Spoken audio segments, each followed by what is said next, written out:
What's up, guys? Got another video here. Pretty excited today as I went up to a bandsaw place and got myself a new bandsaw. Pretty excited. I'm going to use the Grizzly for the small stuff. I'm going to pick up that tomorrow. It's a Jet something 4150, I don't know, something. Anyway, I'm going to get that, and then also, which was cool, they did give me like a whole bunch of old files that they don't use anymore. And this place does, they make the bandsaws for blades and stuff. I mean, they're huge. So you can see this. This is a wood bandsaw, which they gave me some of this because there's offcuts. But if you read there, it's Oldham. If anybody has any idea what this is, if it would make a good knife blade, I mean, it's really thin. But I mean, I can, basically just give them away, which is pretty cool. Make them real cheap and just have a knife that somebody can use to just do whatever with. Leave it out, just thrash on it basically. And it's only going to thrash so much because it's floppy. But this was, I guess, huge freaking wood saws. I mean, these were, imagine this, but like this thick as well. Like probably 20-30 feet long of that, yeah, big shit. But then they also gave me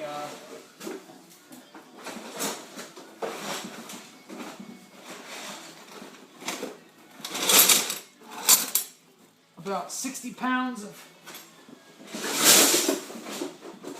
already hardened steel, mostly files, some thicker stuff.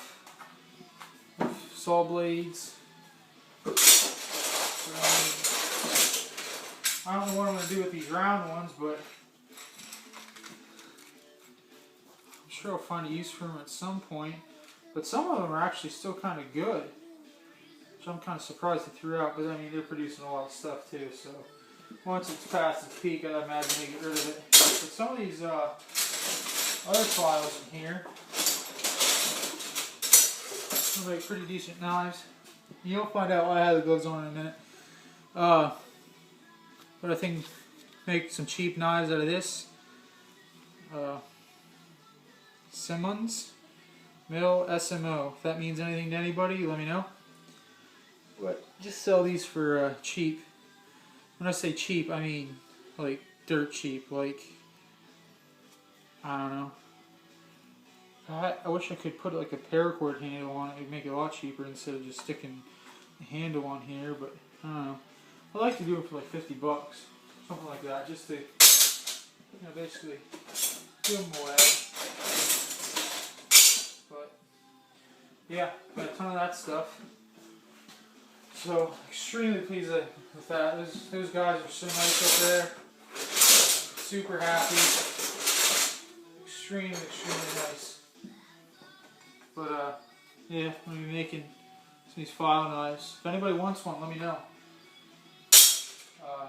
I don't know what I'm going to do for handles on them. I mean, they're set up basically in the way you do a hidden tang knife here, and then the guard would go up on here. But I don't want to put all that work into a file. But I was thinking about just, I don't know. I don't think I'll be able to drill through it, but maybe just haul out a handle and get this in sharp and epoxy it and then shove it all the way on there. And yeah, it's not going to be a great knife, but it's going to be dirt cheap too. And I'll have to figure out how dirt cheap is dirt cheap. But I was cutting a whole bunch of stuff today. Send out for a review with this little tiny ass knife. And some of the stuff I was cutting was like this jumper cable stuff. Solid, well, it's not solid core, it's stranded. But it's really thick, really heavy, really hard to cut. And I was surprised because this knife sustained less damage cutting this type of stuff than it did cutting cardboard. Which, I mean, given the amount of force I'm generating on this, it's a lot. I don't know if you'll be able to see this or not, but I'm gonna try to cut through this. I'm only gonna do it once because it does take. That's why I'm wearing the gloves. Try to give my wrist some stabilization, because once you get through it, once you're pushing it down so hard, it just jerks your wrist back. And if you're not ready for it, it can hurt a little bit. But we're gonna cut through this. Try to get through in one swipe. I don't know if I'll be able to get through it because I don't really got a fantastic grip here. But here we go.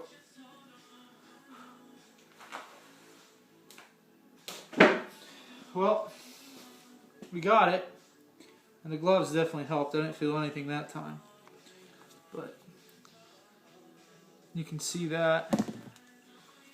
I don't know if this is just soft rubber, but the copper is pretty thick. There's a couple strands of them. I mean, it's like an industrial jumper cable. So, if you know what that is. Yeah, see, the rubber's not too hard. Once you hit that copper, it gets a little tougher to get through.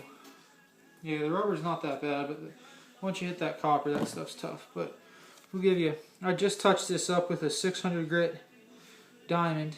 And when I say touch up, I mean like maybe 2, maybe 3 minutes, and it's not pretty by any means. But you can see the amount of damage it sustained. Basically none. And I don't think it would cut paper to start with, because I'm pretty sure it had a burr on it. But it'll slice pretty easy. I don't think I have any paper down here anyway. Yeah, the gloves weren't meant to protect me from if I slipped, because let's face it, these are just like, you know, like TPR, like iron workers gloves. This knife would go right through that whole thing. No, I don't have any of that down here. But he was like a mailing tube. It's a pretty cool cut. Lately I want to cut the harder stuff. You know, this stuff. See what the limits of, you know, the knives are. But I was really impressed it sustained less damage cutting that than it did cardboard. So that's kind of a testament of how tough cardboard is. So,